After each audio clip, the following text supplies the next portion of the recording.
A large assembly of extraterrestrial dignitaries convened within the Galactic Senate Hall, their radiant eyes and luminescent forms creating spectral silhouettes upon the walls. It was a momentous occasion, one that would decide the destiny of a nascent species recently emerging onto the galactic scene. A species identifying themselves as humans. There existed no war between them and the Galactic Union, no prior disputes, no history of aggression, and yet their presence instilled a sense of unease in many. The Senate had consented to permit the humans a singular engagement, a trial, and nothing further. A regulated military exercise against one of the Union's most formidable combat units. The objective was straightforward: to scrutinize the human approaches to warfare, evaluate their strategic prowess, and ascertain whether they could be trusted as allies, or if they were simply too underdeveloped to be deemed a military entity. The verdict had already been reached by many even before the engagement commenced. The majority of senators anticipated that the humans would engage fiercely but ultimately succumb. Within the war chamber, holographic representations of armadas, combatants, and topographical battle maps levitated in the atmosphere. Extraterrestrial commanders and strategists congregated, exchanging hushed remarks. A cohort of high-ranking military personnel from diverse species positioned themselves at the forefront, addressing the gathered audience. One among them, a colossal reptilian general with toughened scales, articulated in a profound, resonant tone, "The humans have been presented with an equitable challenge. They shall confront one of our preeminent warrior divisions, the Solari Shock Troops. This engagement is not centered on triumph or defeat, but rather on comprehending their methodologies. We anticipate them to be forceful, inventive, and tenacious, yet ultimately they remain novices in the realm of warfare." Across the chamber, a modest delegation of humans stood in observation. In contrast to the intricate armor of the extraterrestrial warriors, the humans donned unpretentious utilitarian combat attire. They did not exhibit the same deliberate finesse as the Solari warriors, nor did they possess the genetic augmentations of the Union's most elite soldiers, and yet there was something disquieting about them. They maintained a quiet stance, their expressions inscrutable. A countdown materialized on the holographic interface. The simulation was on the verge of initiation. The designated battlefield was a non-aligned war zone, a desolate planet adorned with dilapidated urban centers and fragmented landscapes. It was intended to assess strategy and combat proficiency, but no actual lives would be forfeited. That, at least, was the belief held by the extraterrestrials. The instant the engagement commenced, the Solari warriors maneuvered with clockwork precision. Their strategies were exact, their formations impeccable. They had undergone centuries of training, their methodologies honed to absolute perfection. They had participated in countless conflicts across diverse worlds, and had never experienced defeat at the hands of a less advanced species. However, an anomaly presented itself. The humans did not adhere to the anticipated combat paradigms. Instead of engaging in direct confrontation, they dissipated into the ruins, fading into the shadows like phantoms. The Solari adapted, scrutinizing the battlefield with sophisticated sensors, anticipating an ambush, but to no avail. Silence. An unsettling degree of silence. The extraterrestrials experienced a momentary hesitation, and it was during this lapse that the humans launched their assault. It was savage. It was effective. It was horrifying. The Solari warriors, conditioned to react to conventional battlefield maneuvers, found themselves utterly outwitted. The humans did not partake in honorable skirmishes, did not strive for glory or distinction. They attacked from the obscurity, employing unconventional strategies previously unseen by the Union. The extraterrestrials succumbed one by one, bewilderment permeating their ranks. The Senate Hall erupted in hushed tones. The observers struggled to comprehend the unfolding events. The humans were not merely engaging in combat, they were hunting. Their actions were devoid of hesitation, devoid of superfluous movement. It was as though they had honed this approach over generations, not in overt warfare, but in something far more dire. They were not merely warriors, they were survivors, apex predators who had mastered adaptation in ways unparalleled by any other species. Within the battlefield simulation, the Solari forces were in a state of utter disarray. Their conventional strategies proved futile against an adversary that defied conventional engagement. Their numerical superiority was inconsequential. Their technological advantage provided no assistance. They were on the brink of defeat. In the control chamber, one of the high-ranking extraterrestrial officials rose abruptly, his voice quivering as he commanded, "Terminate the simulation!" However, it was too late. The outcome of the engagement had already been determined, and for the first time in recorded history, an elite contingent of the Galactic Union had been utterly and unequivocally vanquished. The humans had emerged victorious, and the galaxy was oblivious to what it had just stirred. The Senate chamber was enveloped in silence. The simulation had concluded, but its repercussions reverberated through the room like a seismic event.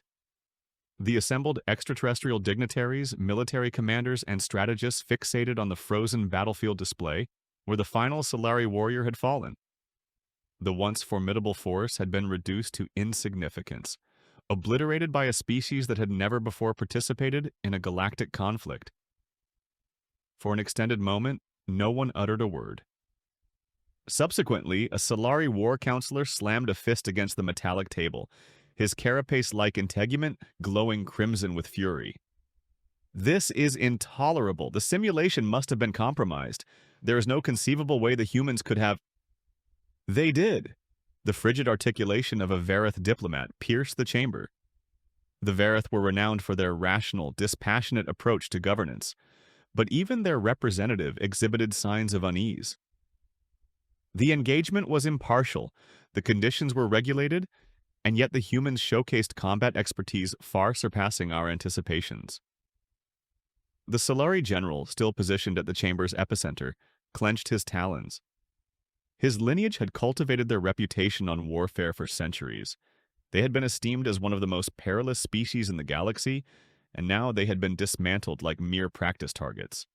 They engaged in combat like barbarians, another official hissed, his voice saturated with contempt.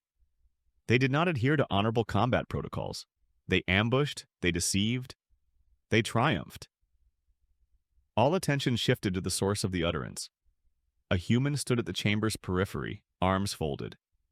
He was a member of the human delegation, a representative of their military. His uniform was unadorned, rudimentary in comparison to the elaborate vestments and insignias of the extraterrestrial officials, but there was something in his posture, something disquieting. "You label it dishonorable," the human continued. "We label it survival." Murmurs disseminated throughout the chamber. A reptilian senator leaned forward. "Inform us, human, why do you engage in combat in this manner? Why do you refuse to participate in appropriate battle formations?" The human inclined his head slightly as though pondering the inquiry. Subsequently, he emitted a subtle, almost amused smile. "Because we do not engage in combat to impress. We engage in combat to prevail." The response induced another wave of apprehension throughout the room. The Galactic Union had dedicated millennia to refining the art of warfare. Regulations, formations, combat decorum. Conflicts were conducted with a sense of honor, a framework that ensured a degree of impartiality. Even in warfare, there existed unspoken conventions. However, the humans did not adhere to these conventions. They engaged in combat like something else, something the galaxy had never previously encountered. The lead senator and elder from the Falaran species cleared his throat.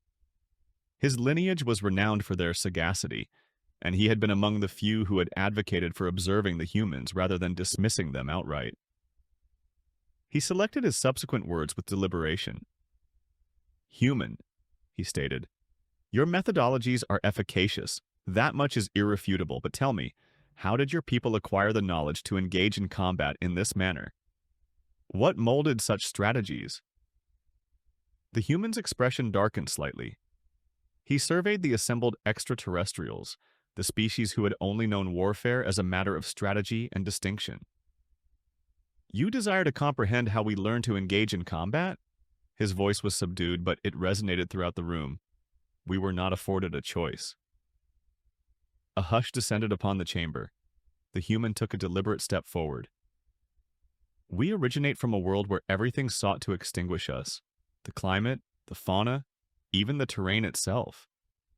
We were compelled to contend for sustenance, for refuge, for survival, and upon the establishment of civilizations, we did not cease to engage in conflict. We fought one another. We decimated one another for dominance, for resources, for things that were ultimately inconsequential. Our history is inscribed in blood. He directed his gaze towards the general whose pride had been shattered in an instant. You train your warriors for battle, we train for survival. That is the distinction. The words permeated the minds of the senators like a weighty object. This was no ordinary species, this was something else, something the galaxy was ill prepared for. The Falaran senator steepled his digits. Then I must pose the most critical question. His luminous yellow eyes narrowed. If you engage in combat in this manner, if your entire history is predicated on warfare, what transpires when the galaxy directs its armaments against you? The human smiled. That, he stated, would be an imprudence. The War Council chamber was filled with tension. The senators, generals, and diplomats from across the galaxy were in a state of stunned silence, their minds still grappling with the brutal effectiveness of the human victory. The simulation had been intended to pit the humans against one of the most regimented forces in the Galactic Union. Instead, it had devolved into a slaughter, one so swift and conclusive that even the Solari, the self-declared paragons of warfare, were rendered speechless. The silence was eventually disrupted by a profound, guttural voice. The Solari warlord, his armored exoskeleton still throbbing with residual fury, slammed his clawed fist upon the table. This is an anomaly, a deception. Humans cannot be permitted to participate in galactic warfare. A reptilian senator concurred. Indeed, if they are authorized to join future engagements, they will destabilize the equilibrium we have sustained for centuries. Their methodologies are excessively unpredictable. From the opposite side of the chamber, the human representative leaned back in his chair. He was composed, excessively composed. Unlike the extraterrestrial delegates, he exhibited no indications of strain or ire. Instead, he scrutinized the room with an expression that verged on amusement. You harbor apprehension towards us, he stated plainly. The Falaran senator, an elder being with translucent integument and keen, perceptive eyes, responded, Not apprehension, apprehension. We established the Galactic Union to preclude wars from devolving into senseless massacres. Every species adheres to specific regulations, codes of honor, but your lineage? You do not engage in combat like warriors. You engage in combat like apex predators. The human chuckled. And who decreed that warfare was intended to be equitable? A ripple of disquietude disseminated throughout the room. The Axillary warlord bared his fangs. You possess no honor. The human's smile dissipated. Honor is an indulgence for those who have never experienced desperation. He leaned forward, his voice assuming a frigid tone. Inform me, warlord, do you comprehend what it entails to engage in combat with nothing left to hold? To defend a position, not for glory, but because failure signifies the demise of everything you cherish? Have you ever engaged in combat where the sole rule was survival? The Solari warlord hesitated. That is the distinction between us, the human continued. You perceive warfare as a competition. We perceive it as a matter of existence. And when it is a matter of existence, you employ whatever means necessary to prevail. The chamber was once again enveloped in silence. The Falaran senator exhaled slowly. And that is precisely why we cannot permit humans to partake in galactic warfare. A holographic document flickered into existence above the central table. Effective immediately, humanity is proscribed from all sanctioned conflicts within the Galactic Union. No human forces shall be authorized to serve in any military engagements beyond their own territorial boundaries. Violation of this decree shall be met with expeditious repercussions. A murmur of assent disseminated throughout the room. Species that had previously been fragmented by political considerations now found themselves unified by a singular, unshakable conviction. Humans were excessively perilous to be permitted in warfare. The human representative fixated on the document, then slowly rose to his feet. You believe this will safeguard you? he stated, his voice eerily composed, that prescribing us from warfare will maintain the equilibrium intact? He allowed the words to linger in the atmosphere before emitting a subtle, knowing smile. You are committing an imprudence.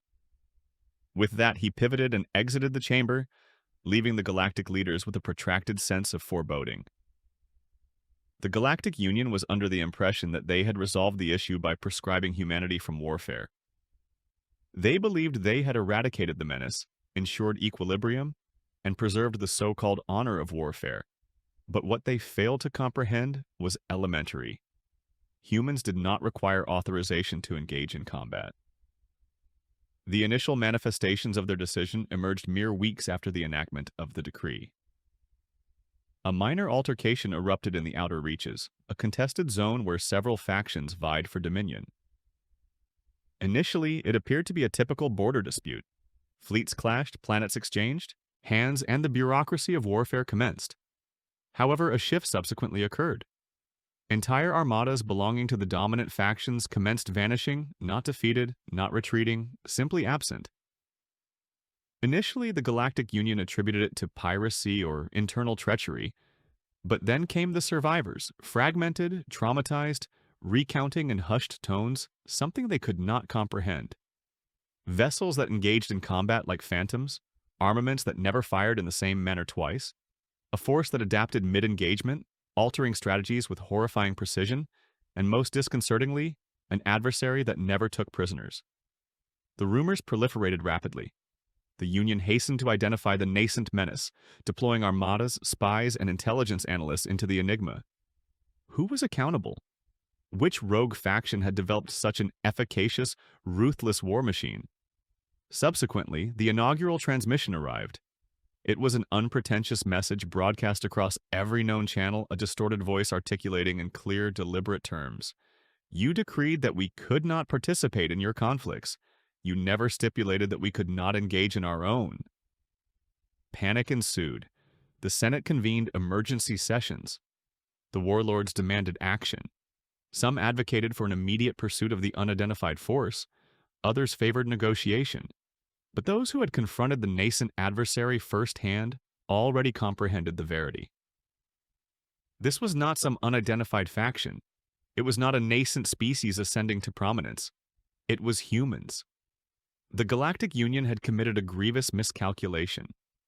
They had prescribed humanity from warfare, believing that would suffice to impede them, but they had merely compelled humans to evolve, to discover novel methods of waging war beyond the Union's purview. And now they were unconstrained by any regulations whatsoever. The human representative, who had maintained silence throughout much of the turmoil, finally articulated when the Senate sought answers from him. You deemed us excessively perilous, he stated, his voice composed. You believed prescribing us would cause us to dissipate, but humans do not cease engaging in combat simply because someone instructs us to. We engage in combat when necessity dictates, employing whatever means necessary, and now you confront something far more dire than human combatants on your hands. The room was enveloped in absolute silence. What do you intend to convey? One senator eventually inquired. The human leaned forward, his expression inscrutable.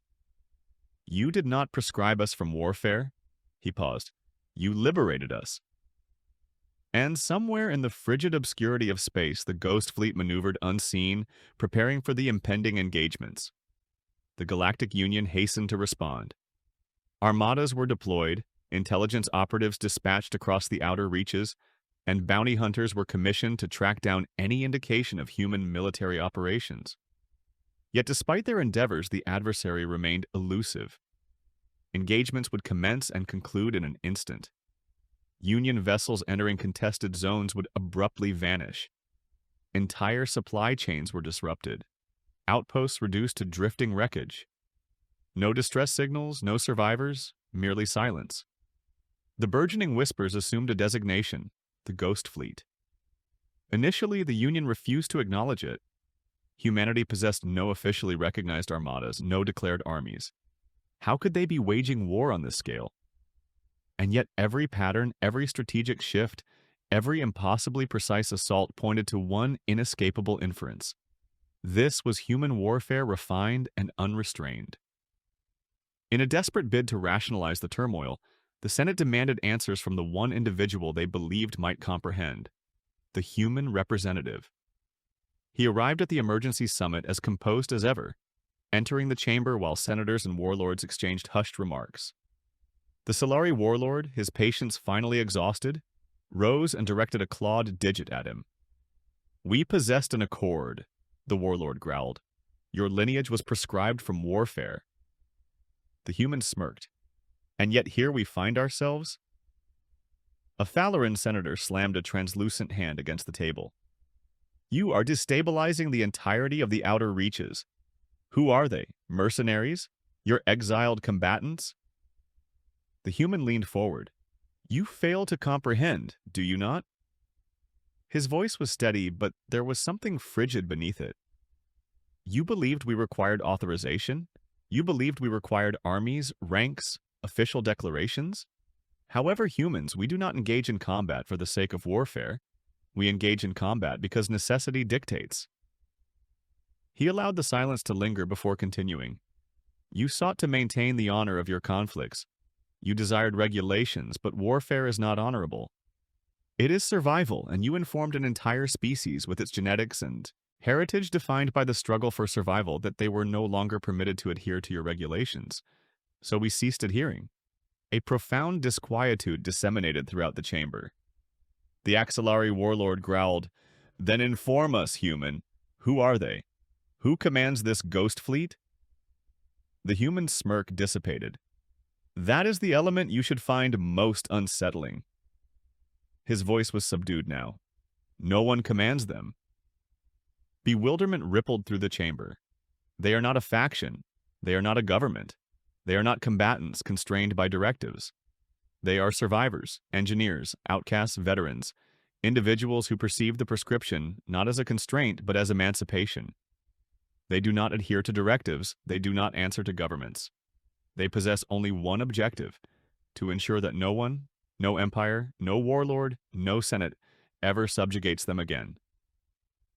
The silence was unwavering. The Axolari warlord retreated a step, his countenance dark with comprehension.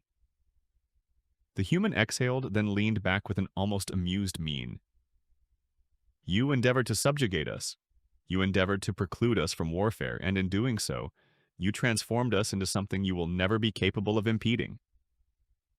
And somewhere in the recesses of space, unseen vessels drifted in the void, awaiting their subsequent target. The Galactic Union was dwindling in time. The Ghost Fleet was no longer a mere rumor. It was a force rewriting the conventions of warfare, one silent engagement at a time. The Union's armadas were overextended, their admirals apprehensive to maneuver without knowing where the subsequent assault would materialize. The most disconcerting aspect was that no one even comprehended how humans were accomplishing it. Conventional warfare strategies were inapplicable. There existed no battle lines, no alerts, no negotiations. An armada could be fully operational one day and obliterated the next, not annihilated, simply absent. No wreckage, no escape pods, nothing. The most potent empires in the galaxy were being humiliated by an adversary they could not perceive, could not anticipate, and most terrifyingly, could not comprehend. In a desperate bid to regain dominance, the Union made a determination. They would compel the humans into the open. A snare was devised.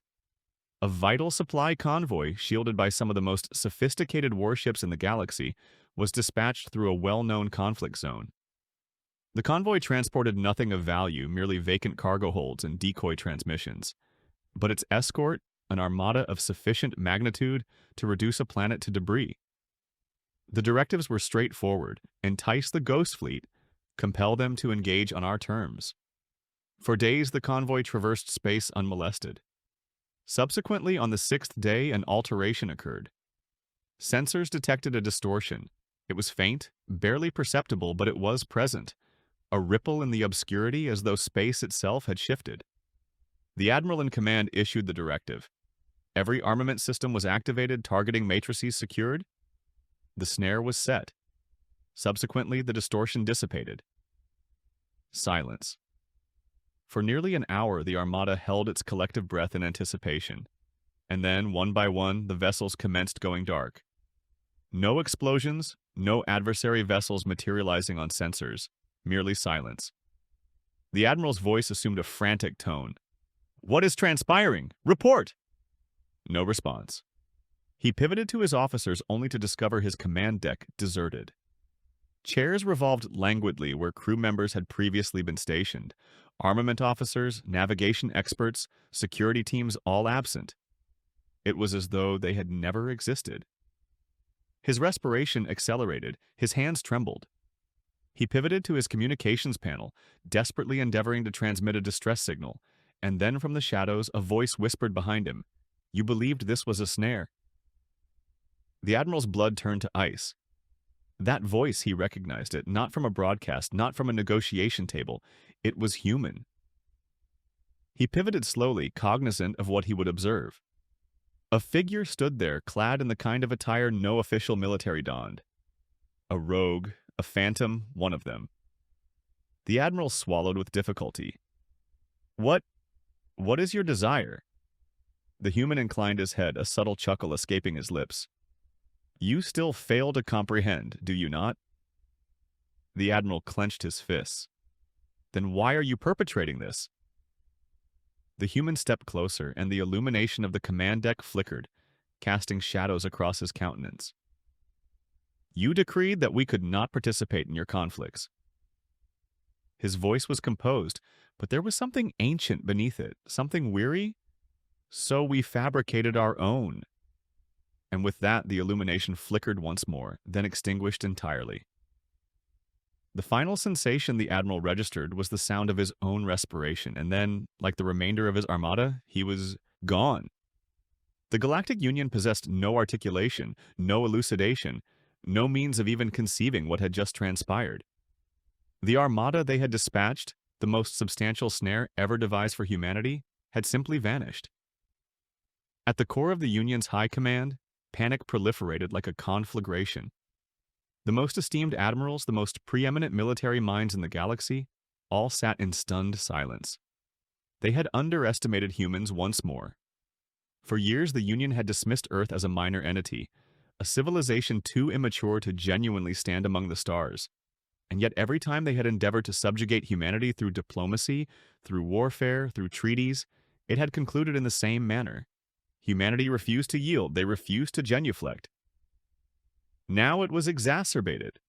The humans were not merely surviving, they were hunting. The Supreme Chancellor of the Union, a colossal being from the Exilvor Dominion, slammed his fist on the council table. "We cannot permit this. The humans have violated every convention of warfare, every code of honor." Across the table, a smaller figure leaned forward. The Ven ambassador, one of the few species that had cautioned against this conflict. His voice was composed, deliberate. "Perhaps, Chancellor, the issue is not that the humans violated your conventions." A pause. "Perhaps the issue is that they were never adhering to them in the first instance." Silence. The Chancellor's mandibles clicked in exasperation. "Then what is your proposition?" "Capitulation." "We do not capitulate." The Ven ambassador exhaled. "Then you shall succumb, not presently, perhaps not on the morrow, but it shall transpire because the humans have ceased engaging in combat for survival." His eyes darkened. Now they are engaging in combat for something else. A frigid comprehension settled over the council. Humans harbored no ambition for dominion. They did not covet territory. They did not concern themselves with authority or affluence.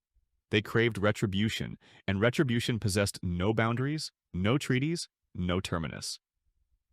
The Supreme Chancellor rose, his mind racing. "We must act forthwith. If we do not impede them—" A gentle chime interrupted him. A priority transmission. A trembling officer stepped forward, his scales pallid with apprehension. "Chancellor, the Ghost Fleet." The Chancellor's eyes narrowed. "What of them?" The officer swallowed. "They have arrived." The room fell silent. The council chamber, concealed deep within the Union's most fortified world, was purported to be impregnable. No adversary had ever penetrated this far, and yet, As the Chancellor surveyed the holographic map, he observed the inconceivable, a distortion in space. No vessels, no armament signatures, merely a void where the human armada should be. Subsequently, the illumination flickered. The council chamber doors secured automatically, the security systems deactivated one by one.